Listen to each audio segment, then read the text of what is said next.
Brain से हम सोचते हैं, ब्रेन से हम समझते हैं, ब्रेन हमारा फैसला कराता है, ब्रेन बाकी की बॉडी को चलाता है। ब्रेन मैसेज देता है तुम्हें भूख लगी है, ब्रेन मैसेज देता है तुम उदास हो, ब्रेन मैसेज देता है तुम्हें तकलीफ हो रही है। तो जिसका दिमाग खराब हो जाए, जिसका दिमाग खराब हो जाए वो जानबूझ के कैसे करेगा, समझ के कहाँ से करना है। और जब हम जानबूझ के कोई चीज़ करते हैं वो हमें खुशी देती है, हमें प्लेजर देती है। ताले वाले हॉस्पिटल में रहना किसको अच्छा लगता है? किसी को भी नहीं। हमारा पेशेंट तो पागल भी नहीं होता, एक पागल को बेचारे को पता ही नहीं होता ये मेरी माँ है, ये मेरी बीवी है, ये मेरा बच्चा है। तो सबसे पहले हमें सीखना है, अगर हम तीसरी बार आए हैं दैट मीन्स हमें आज तक एक्सेप्ट ही नहीं करा कि ये एक दिमागी बीमारी है। नशा करना और नशे की बीमारी होना दो अलग चीज़ें हैं। और एडिक्शन का मतलब हेरोइन नहीं होता, एडिक्शन का मतलब शराब नहीं होता। एडिक्शन मीन्स अब आप शारीरिक और मानसिक तौर पे किसी चीज़ पर निर्भर हो गए। हमारे जो ब्रेन का फ्लो ऑफ थॉट्स है वो रुक गया आकर। अब वो जहाँ पे रुक गया है वो आपकी एडिक्शन है। अगर वो रिश्ते पे रुक गया है तो आपकी रिलेशनशिप एडिक्शन है। अगर वो सेक्स पे रुक गया है तो सेक्स एडिक्शन है।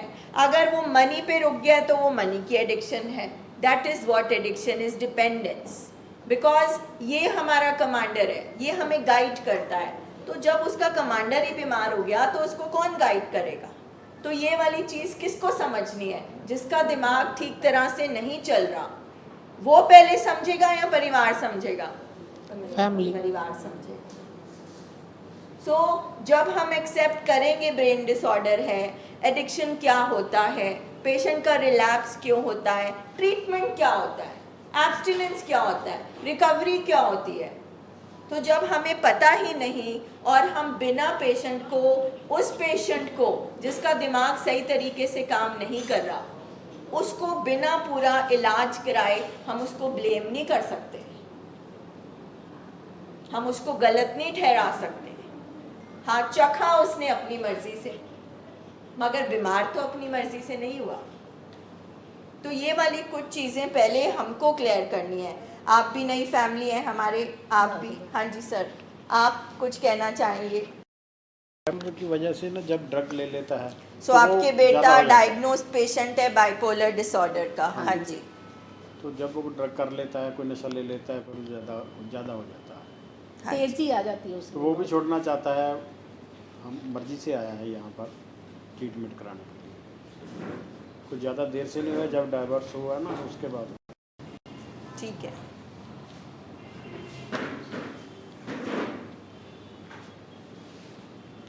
आप आज आए, आप 10 साल बाद आए, 10 साल तक शायद कुछ और ट्रीटमेंट में चेंजेस हो जाएं, साइंस और प्रोग्रेस कर जाए, बट अल्टीमेटली एक चीज़ हमें याद रखनी है जब हम बोलते हैं कब तक इलाज, कब तक फॉलोअप, कब तक दवाई, कब तक, ठीक है।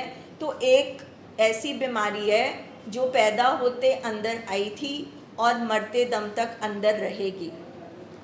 उस बीमारी से कैसे बच कर रहे, बस उसके बीच की ये सारी स्टोरी है जो चल रही है,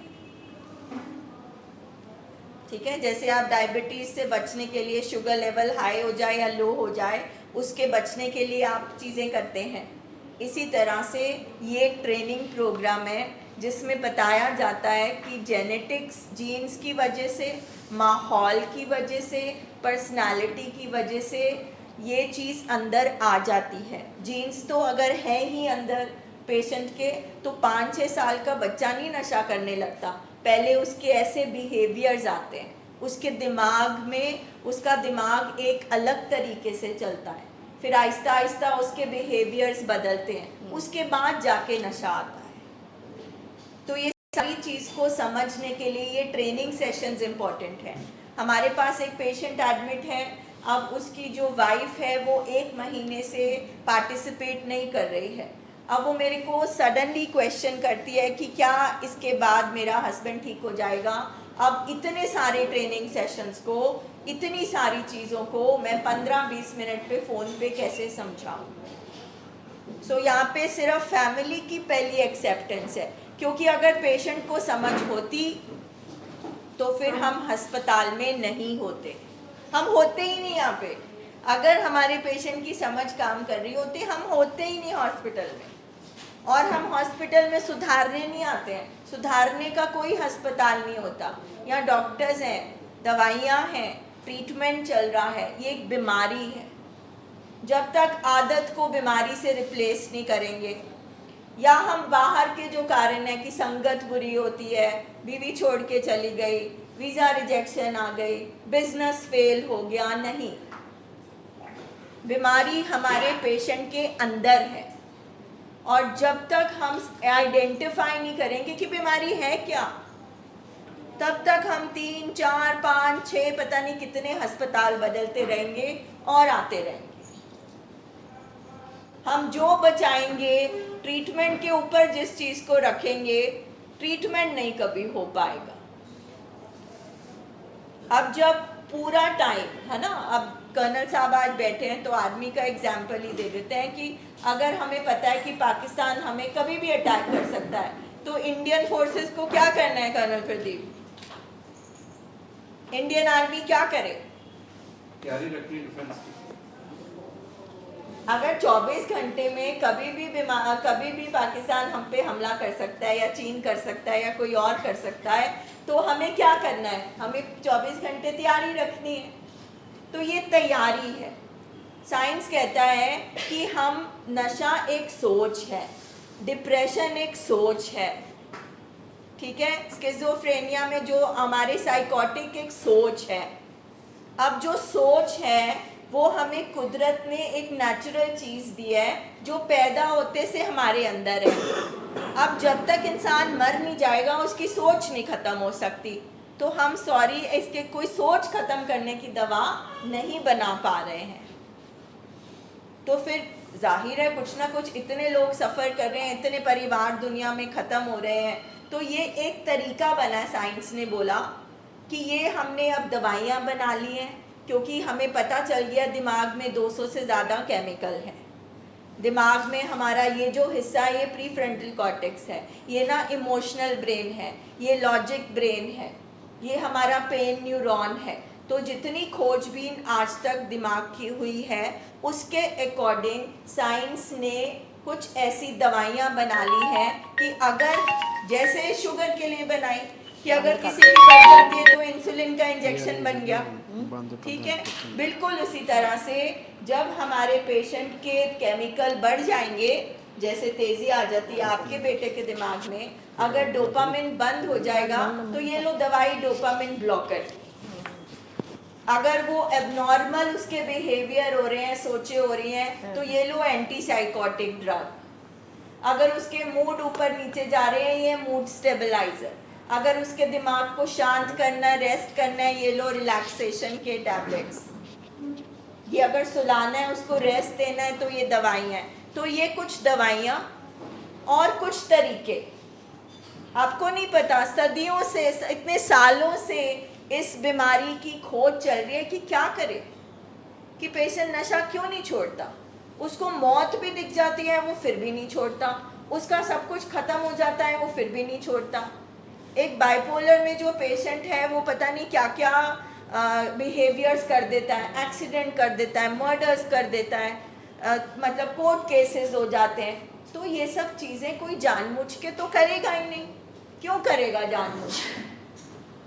तो इसीलिए एक तरीका बना कि सबसे पहले तो ये जो ब्रेन ख़राब हो जाता है, ये जो केमिकल ऊपर नीचे हुए हैं, इसको दवाई से ठीक किया जाए।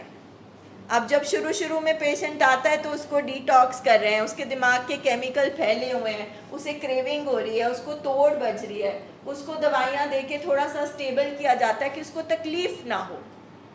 क्योंकि पेशेंट जैसे ही नशा छोड़ता है उसको तोड़ बजती है, उसका शरीर मांगता है, उसे तकलीफ़ होती है। तो शुक्र करो कि कुछ दवाइयाँ बनी हैं जो उसको तकलीफ़ को कम करती है, बस वो कम कर सकती है, फालतू केमिकल को साफ कर सकती है, जो केमिकल बन नहीं रहा उसको बढ़ा सकती है। मगर उसके बाद साइंस हैरान हो गई कि जो माइंड है वो तो हमारे हाथ में ही नहीं है, उसको तो हम सिखा ही सकते हैं, जैसे बचपन से लेकर आज तक हम सीखे। तो ये एक तरीका बना है। अब पूरी उम्र की अगर बीमारी है तो नज़र पूरी उम्र के लिए चाहिए। पर आप मुझे बताइए, अब लेडीज जो कुकिंग करना सीख गई हैं, क्या हम रोज कुकिंग करना सीखते हैं? हम रोज नहाना सीखते हैं, खाना सीखते हैं? क्यों नहीं सीखते? क्योंकि अब ये इसकी कंडीशनिंग हो चुकी है, ये सीख चुका है ऑटोमेटिक। उसी तरह से जब हम इस रिकवरी प्रोग्राम में आते हैं, जब हम ये स्किल सीखते हैं, हमारा ब्रेन बहुत स्मार्ट है, ठीक है। For example, very common example, हमने अगर 7 बजे उठना है और हम 7 बजे का अलार्म लगाते हैं, तो कुछ दिनों बाद हम देखते हैं कि बिना अलार्म के 7 बजे हमारी नींद खुल गई। So we have a very smart machine. जब हम रिकवरी में आते हैं तो हमारा ब्रेन रिकवरी की चीज़ें अंदर स्टोर करता रहता है, फीड करता रहता है। जब हम एडिक्शन में होते हैं तो फिर वो वाली चीज़ें फीड हो रही होती है। कंप्यूटर सेम है, अब जो हम फीड करेंगे वो हमें मिलेगा। तो हम यहाँ फीड कर रहे हैं, हम न्यू सॉफ्टवेयर फीड कर रहे हैं, हम न्यू प्रोग्राम फीड कर रहे हैं, क्योंकि आज तक का हमारा प्रोग्राम फेल हो गया और हम हॉस्पिटल पहुंच गए। जेनेटिकली फेल हो गए, एनवायरनमेंट फेल हो गया, और पर्सनालिटी में जो बिलीफ सिस्टम है, सोचे हैं, वो फेल हो गए। अब यहाँ पर हम इसलिए बैठे हैं कि और हम ज़िंदगी में फेल ना हो, क्योंकि ये बीमारी हमारे घर आ चुकी है। इससे निकलने का एक तरीका बनाया साइंस ने, जो डॉक्टर भाटिया फॉलो करते हैं, जो दुनिया का कोई भी साइकेट्रिस्ट फॉलो करता है। अब अगर डायबिटीज़ पूरी उम्र की है, आप कोई दवाई खाते हैं मैम? रोज़ खाते हैं, आप छोड़ते क्यों नहीं? काटता रही है मैडम, बट ये नहीं है, अभी छूट नहीं रही है। क्योंकि डायबिटीज़ एक क्रॉनिक इलनेस है, हाइपरटेंशन एक क्रॉनिक इलनेस है। कैंसर की कीमोथेरेपी के होने के बाद 5 साल पेशेंट ठीक भी रहे, कैंसर के सेल दोबारा बन सकते हैं। तो इसीलिए हर बीमारी में, हर क्रॉनिक इलनेस में फॉलो अप होता है, क्योंकि ये शरीर है, शरीर, और शरीर ने दिन ब दिन नीचे जाना है, टेम्परेरी है ये। ऊपर से बाहर से हमारे दिमाग में केमिकल चले गए हैं, उसने जाके इस मशीन को खराब कर दिया है। अब मशीन की रिपेयर हो रही है, और वर्कशॉप में जब एक गाड़ी जाती है तो वो ब्रांड न्यू होकर नहीं निकलती, उसकी रिपेयर होती है। सो यहाँ पे किस चीज़ की रिपेयर हो रही है? हमारे दिमाग की रिपेयर हो रही है, हमारी सोचों की रिपेयर हो रही है, हमारे बिलीफ सिस्टम की रिपेयर हो रही है, जो हमारे घर में अनहेल्दी इन्वायरमेंट है उसकी रिपेयर हो रही है। हमारे पेशेंट और हमारे अंदर जो कैरेक्टर फ्लॉज हैं, जो कमज़ोरियां हैं, जो हमारे मिस्टेक्स जैसे हम करते हैं, हमारे पर्सनालिटी के एस्पेक्ट, हमारी ईगो, अहंकार, हमारा गुस्सा, बातचीत नहीं करने का जो ढंग हमें नहीं आता, जो घर में हमारे डिसिप्लिन नहीं है, जो घरों में बाउंड्रीज नहीं है, जो हमें हदों की आदत नहीं है, जो हम डिपेंडेंसी के एक माहौल में रहते हैं, जहाँ पे माँ अगर बच्चा 20 साल का भी है फिर भी उसके जूते पॉलिश कर रही है, और बाप उसे कमा के बस दे ही जा रहा है। तो यहाँ पे बैठ के हम क्या आइडेंटिफाई करते हैं कि जो जड़ है, जड़, नशा तो एक लक्षण है, जो जड़ है वो इसके नीचे है, और वो जड़ तो हमारे घर से आया है। तो यहाँ पे हमारे इमोशंस की रिपेयर हो रही है। हम पहली बार यहाँ पे बैठ के सुनते हैं, अच्छा इमोशंस भी कोई चीज़ है। इमोशनली बीमार हो जाओ तो आप हॉस्पिटल पहुँच जाते हो, अगर आपसे अपनी फीलिंग और मूड नहीं संभाले जाते तो आप हॉस्पिटल पहुँच जाते हो।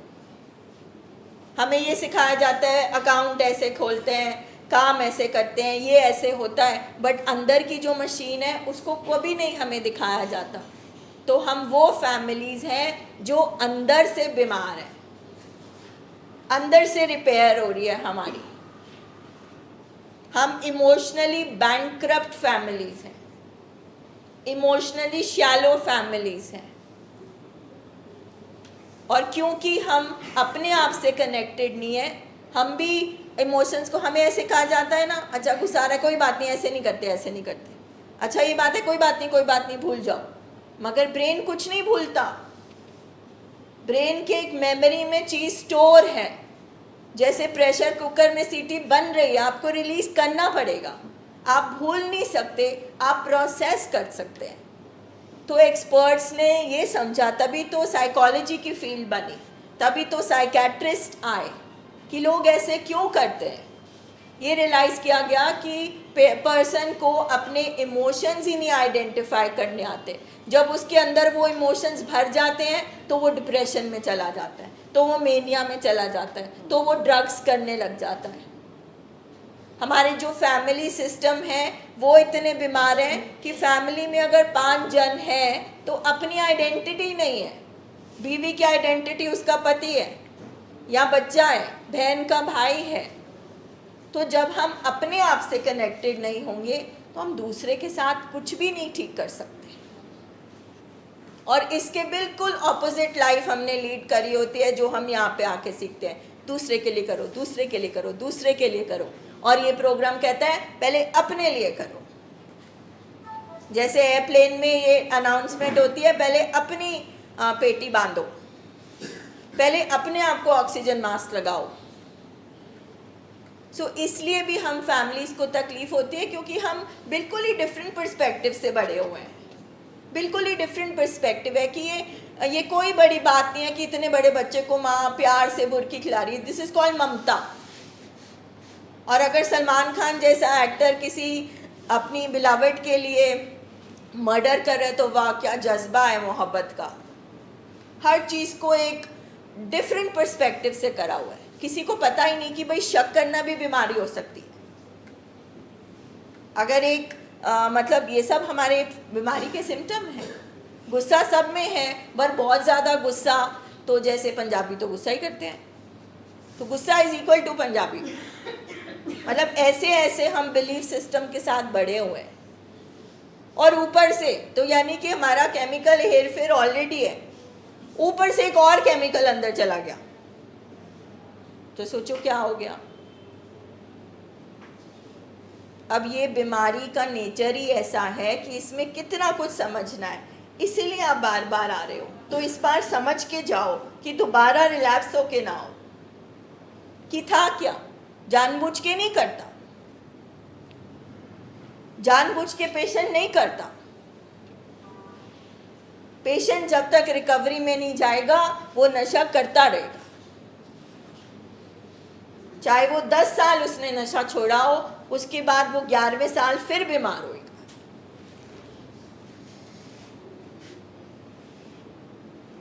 सो ये एक ब्रेन डिसऑर्डर है। इस हॉस्पिटल में ब्रेन का इलाज होता है। और दिमाग खराब होने का क्या मतलब है, वो हम बचपन से सुनते आ रहे हैं, बस वो गाली नहीं है। दिमाग खराब होना गाली नहीं है। दिमाग is organ of the body, it's a physiological illness. ये बेचारा भी थक सकता है, परेशान हो सकता है, बीमार हो सकता है। हम सोते होते हैं फिर भी ये काम करता है। अब पता नहीं इसने क्या क्या ट्रॉमास देखे होते हैं। तो जब जो रिहैब प्रोग्राम है वो क्यों बनाया कि जड़ पे जाओ, जड़ पे खुरेदो, निकालो इससे। तू बचपन में कैसा था, कैसे दोस्त थे, क्या बातें तंग करती थी तुम्हें, क्या चीज़ें थी। नशा आया तो क्यों मज़ा आया, नशे ने कैसी पावर दी, नशे के बाद तुमने कैसे काम किए। तो आप मानेंगे नहीं, 50-50, 60-60 साल के लोग कई बार थेरेपी सेशन में घंटा सिर्फ रोते हैं, सिर्फ रोते हैं। और वो कहते हैं कि हम पता नहीं 10 साल से रोए ही नहीं। तो आप देखो, एक जानबूझ के जो आपका कर रहा है अभी पेशेंट कमरे में, अब उसको जब तोड़ बजेगी तो वो जानबूझ के अपने आप को तकलीफ देना चाहता है। इस पर्सपेक्टिव से देखना पड़ेगा